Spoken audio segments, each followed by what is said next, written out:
Bonjour à tous. Je suis ici pour vous parler très brièvement d'un moyen de paiement qui est la carte CIB. Voilà. Donc, bon, c'est un sujet qui ne touche pas directement au domaine de la santé, mais qui peut faciliter néanmoins le travail des professionnels de la santé, et notamment les pharmaciens. Voilà, donc je vais vous parler du paiement de proximité. Pourquoi paiement de proximité? C'est par rapport au fait que le paiement se fait directement au niveau du point de vente. Voilà.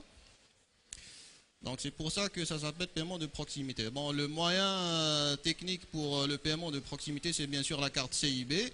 Et le commerçant doit disposer d'un terminal de paiement au niveau de son point de vente. Donc comme ces deux moyens de paiement sont, on va dire, issus de la SATIM, donc on va un peu présenter la SATIM très brièvement. SATIM, c'est société par action, donc les actionnaires sont les banques, les principales banques nationales.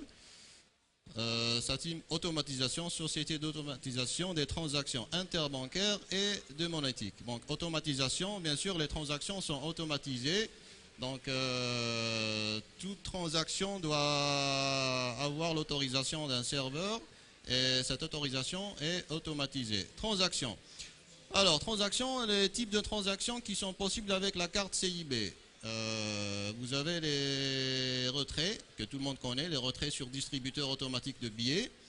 Ensuite, vous avez les paiements. Alors, nous avons deux types de paiements. Il y a les paiements de proximité, donc, que je vais aborder tout à l'heure, et puis il y a les paiements à distance, c'est les paiements par Internet. Bon, actuellement, c'est beaucoup plus les grands facturiers qui proposent ce type de paiement.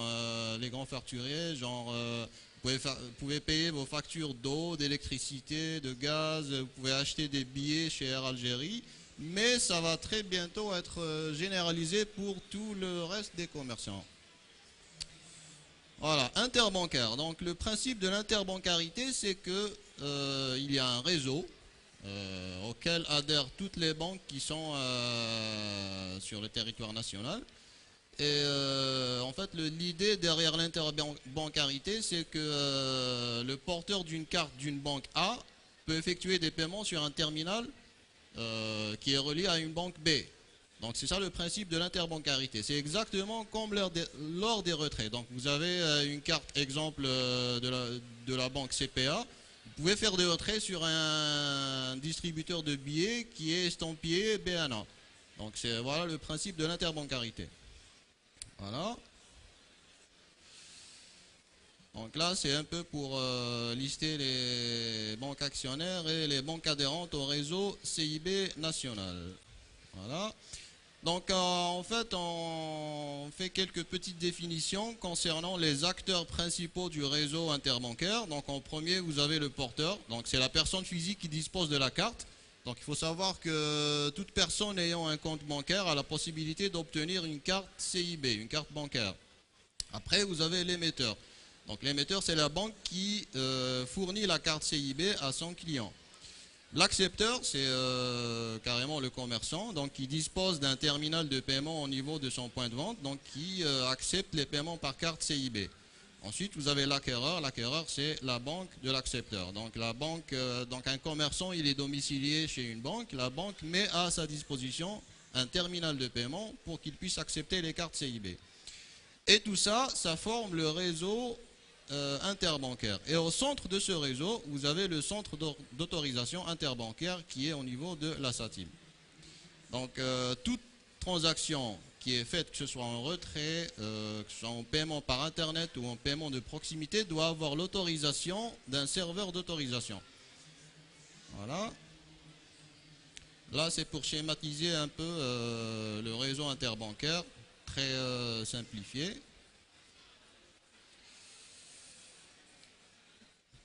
Alors, on revient sur les types de transactions possibles avec une carte CIB. Voilà, vous avez les retraits et les deux types de paiement. Après, par définition, l'interbancarité, c'est comme j'ai dit tout à l'heure, la possibilité à chaque porteur d'effectuer des paiements ou des retraits sur n'importe quel terminal, TPE, DAB et Internet, faisant partie du réseau monétique interbancaire. Voilà, donc pour le AM de SATIM, c'est la monétique, donc ensemble des traitements informatiques, télématiques, magnétiques et électroniques nécessaires à la gestion des cartes bancaires ainsi que des transactions associées. Voilà, donc je reviens un peu sur la carte CIB. Donc c'est une carte que normalement tout le monde connaît. Donc les principaux, ou plutôt les principales informations qu'on retrouve sur une carte CIB, ce sont bien sûr la banque émettrice. Dans cet exemple, vous avez la BNA, mais ça peut être n'importe quelle banque faisant partie du réseau CIB. Voilà, après vous avez la puce, qui est l'élément principal de la carte sur lequel sont stockées toutes les informations du porteur. Bon, le petit logigramme là, il indique le sens d'insertion de la carte dans le lecteur. Après, vous avez le nom du porteur. Bien sûr, c'est une carte nominative. Et très important, le logo CIB. C'est la première chose que le commerçant doit vérifier lorsqu'un client se présente pour payer avec une carte. Donc, si le logo CIB est présent, il peut effectuer son paiement. S'il n'y a pas de logo CIB, le paiement sera refusé. Donc ça, c'est pour différencier un peu la carte CIB des autres types de cartes qui sont en circulation en Algérie. Vous avez des cartes internationales, Visa, Mastercard, et voilà. Après, bien sûr, il y a un numéro de carte qui est unique, qui sert à identifier la carte sur le réseau. Après, vous avez une note d'expiration. La carte CIB a une validité normalement qui est de 3 ans. Donc, au bout de ces 3 années, donc, la carte est renouvelée automatiquement, sauf si le porteur émet un avis défavorable. Voilà, donc au dos de la carte, vous avez une piste magnétique, mais côté technologie, c'est une technologie qui est obsolète, qui est dépassée. Donc actuellement, la piste magnétique est désactivée sur toutes les cartes CIB en circulation. Voilà, l'adresse de la banque émettrice et le petit panneau qui sert à recevoir la signature du porteur lorsqu'il retire sa carte en agence. Voilà, après vous avez les deux types de cartes CIB. Vous avez la carte CIB classique et la carte CIB Gold. La différence entre les deux, c'est principalement le plafond de paiement. Il faut savoir que le montant d'une transaction est plafonné pour chaque carte. Donc ce plafond, il est calculé par rapport au revenu du porteur. Après, bien sûr, vous avez la carte classique, les plafonds, ils sont assez, on va dire, assez bas, de l'ordre de 50 000 à 60 000 dinars. Sinon, pour les cartes CIB Gold, les plafonds ils sont plus élevés. Ça peut aller jusqu'à 150 000, 200 000 dinars. Voilà.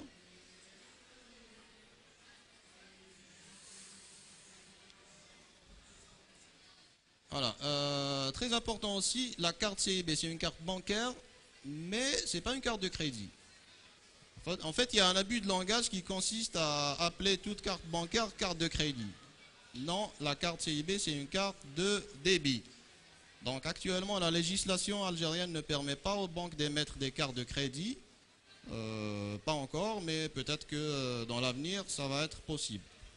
En fait, carte de crédit, le principe, c'est que même si le solde du porteur n'est pas suffisant, il peut effectuer une transaction. Le montant de sa transaction, il va être récupéré par la suite par la banque avec un taux d'intérêt, évidemment. Donc la carte CIB, c'est une carte de débit uniquement. Si le solde le permet, la transaction passe. Le solde est insuffisant, la transaction ne passe pas. Bon, après, il y a deux sortes de débit. Il y a le débit immédiat et le débit différé. Donc actuellement, les cartes CIB, c'est des cartes qui font du débit immédiat. Le débit différé, c'est la procédure de débit n'est pas enclenchée juste après la transaction. C'est-à-dire la banque donne en quelque sorte un petit sursis au porteur voilà, pour qu'il puisse disposer de son solde.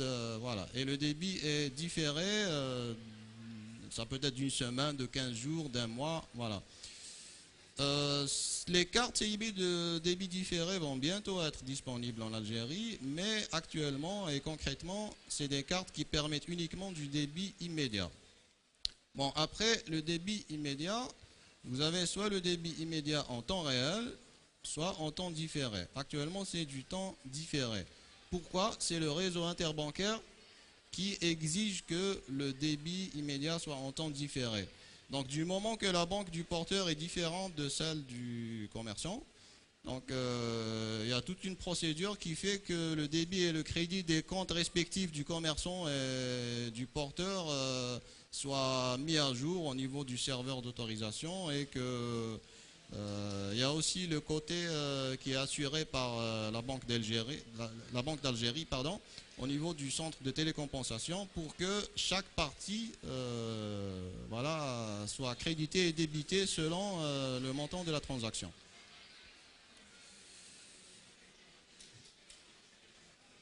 Voilà donc le type de lecture de la carte. Donc vous avez certainement entendu parler ou vu des cartes qui sont lues sans contact. La carte CIB, ce n'est pas son cas. La carte CIB est lue exclusivement avec contact. Donc le commerçant, il doit introduire la carte dans le lecteur du terminal.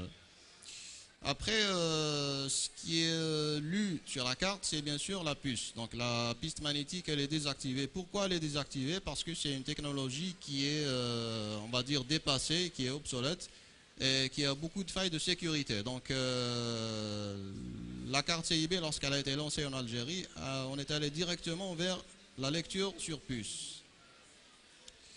Voilà, donc c'est un exemple des terminaux qui sont proposés aux commerçants. Voilà, donc vous avez un écran couleur et tactile. Après, le terminal pour recevoir l'autorisation du serveur. Donc il doit communiquer avec le serveur. Donc cette communication se fait par le biais du réseau de l'un des 3 opérateurs. Donc ce qui implique que le terminal soit équipé d'une puce. Une puce qui est physiquement similaire à la puce qu'on retrouve sur téléphone, sauf que les services disponibles sur cette puce sont exclusivement la transmission de données. Donc sur la puce qui équipe les terminaux, vous n'allez pas retrouver le service voix, ni le service SMS, ni le service Internet. Voilà. C'est une puce qui est dédiée uniquement à la transmission de données. Voilà, donc le terminal est équipé d'une imprimante. Il faut savoir que lors d'une transaction, le commerçant doit remettre le ticket de la transaction au client, donc c'est une obligation, comme il doit garder un exemplaire de ce ticket à son niveau. Voilà. Donc après les principales transactions qu'on retrouve sur un terminal qui sont proposées dans le menu du terminal, vous avez bien sûr la vente, le paiement de facture, le remboursement et l'annulation. Donc lorsque le commerçant effectue une vente avec son terminal, il a la possibilité d'effectuer aussi un remboursement. Comme il lui est aussi possible d'annuler carrément cette transaction. Exemple, au cas où il constaterait une erreur de saisie sur le montant de la transaction. Donc on donne aux commerçants cette possibilité pour... Voilà. Donc la procédure de paiement par une carte CIB, elle est très simple. Donc le commerçant, il va introduire la carte dans le terminal, il va saisir le montant. Après, il donne le terminal à son client pour qu'il puisse saisir son code confidentiel. Donc le code confidentiel pour le paiement sur TPE, c'est le même que le code confidentiel qui sert à retirer sur les distributeurs de billets. Et à la fin, vous avez une impression d'un ticket sur lequel est mentionné le montant de la transaction, le jour, la date, le nom du commerçant et le numéro de la carte du porteur. Voilà, donc après, le crédit et le débit des comptes du client et du commerçant, ils sont à J+2. Pourquoi J+2? Parce que c'est le réseau interbancaire et que souvent la banque du porteur est différente de celle du commerçant. Donc il y a toute une mise à jour à faire pour que les 2 comptes soient crédités et débités. Alors pour les commissions, pour le porteur c'est gratuit. Donc sinon pour le commerçant, il y a 2 paliers. Donc si la transaction est inférieure à 2000 dinars, il y a 2 dinars qui sont prélevés sur le montant de la transaction. Donc ce n'est pas un pourcentage, c'est une commission fixe. Si le montant de la transaction il est supérieur à 2000 dinars, il y a 6 dinars qui sont prélevés. Voilà. Donc concernant le côté sécurité des transactions, donc les terminaux et les cartes sont aux normes internationales. Donc la carte CIB elle est aux mêmes normes que les cartes Visa et Mastercard. Voilà, vous avez aussi le code secret de la carte qui est un élément très important de la sécurité. Vous avez aussi le mot de passe du commerçant. Donc lors d'un remboursement et lors d'une annulation, le terminal demande au commerçant de saisir son mot de passe. Vous avez aussi une notion très importante qui est la blacklist, la liste noire. C'est la liste de toutes les cartes en opposition. Il faut savoir qu'un porteur, dès qu'il constate la perte de sa carte ou le vol de sa carte, donc il doit immédiatement informer sa banque, où il peut directement appeler le call center de la SACIM. Donc il déclare la perte ou le vol de sa carte est immédiatement bloquée. Après, cette liste de cartes en opposition, elle est téléchargée quotidiennement par les terminaux. Donc dès qu'une carte est insérée dans le terminal, la première chose qu'il vérifie, est-ce que le numéro de la carte n'est pas parmi la liste des cartes en opposition. Si c'est le cas, refus de transaction immédiatement. Bien sûr, comme les données transitent par les réseaux des opérateurs, donc il y a un cryptage des données, donc qui empêche tout piratage de ces données par des personnes malveillantes. Donc pour les avantages de payer avec une carte CIB, bien sûr vous n'avez pas à transporter de cash sur vous, donc ni le porteur ni le commerçant ne sont dans l'obligation de transporter du cash, donc à partir de là il y a minimisation du risque de vol et d'agression. Le commerçant aussi il va éviter les problèmes de fausse monnaie, de fausses coupures. Voilà, donc il va éviter aussi les problèmes de rendu de monnaie. Donc il y a certains porteurs qui sont très pointilleux sur le rendu de monnaie. Donc avec le terminal de paiement électronique et la carte CIB, les montants ils sont au centime près. Donc il faut savoir que lors d'une transaction, le commerçant il va saisir le montant avec 2 chiffres après la virgule. Donc de ce côté-là, pas de problème de rendu de monnaie. C'est aussi un gain de temps concernant la gestion des espèces pour le commerçant, vu que les crédits et les débits se font automatiquement de compte à compte. Et le paiement est aussi garanti par la banque. Donc dès que la banque elle met à disposition de son commerçant un terminal de paiement électronique, donc le paiement est garanti. Du moment que le commerçant a reçu le message paiement effectué ou le ticket a été imprimé avec la mention paiement accepté, donc le paiement, il est garanti. Voilà, donc le commerçant, il a aussi accès à une clientèle avec un certain pouvoir d'achat. Et les avantages aussi de l'interbancarité. Alors pour devenir acceptant de la carte CIB, ou concrètement comment obtenir un terminal de paiement au niveau de son point de vente, il suffit d'avoir un compte bancaire commercial et de formuler une demande à sa banque, enfin à son agence bancaire. À partir de là, il y a un contrat qui est signé entre le commerçant et sa banque. Et dans un délai de, on va dire, 15 jours à 1 mois, le commerçant il va être équipé d'un terminal de paiement. Après, le commerçant, il va se demander combien ça va lui coûter un terminal de paiement. Donc c'est à part la petite commission qui est prélevée, tout le reste des frais c'est à la charge de la banque.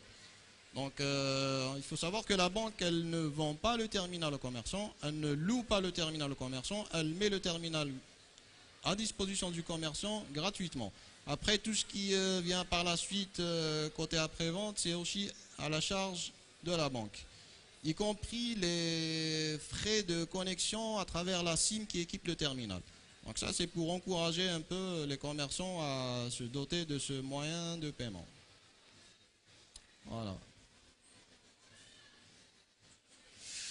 Voilà, c'était tout. Je vous remercie pour votre attention et bonne continuation à tous. Merci Yacine Bellabid merci à vous. Pour cette présentation, pour cette démonstration. On arrive pratiquement à la fin.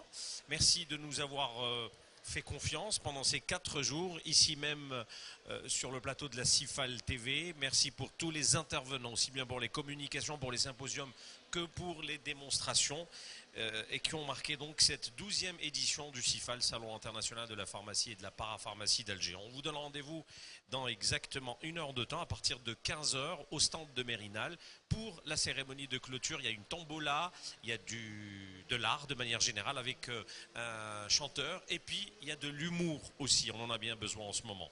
Merci encore une fois, à tout à l'heure.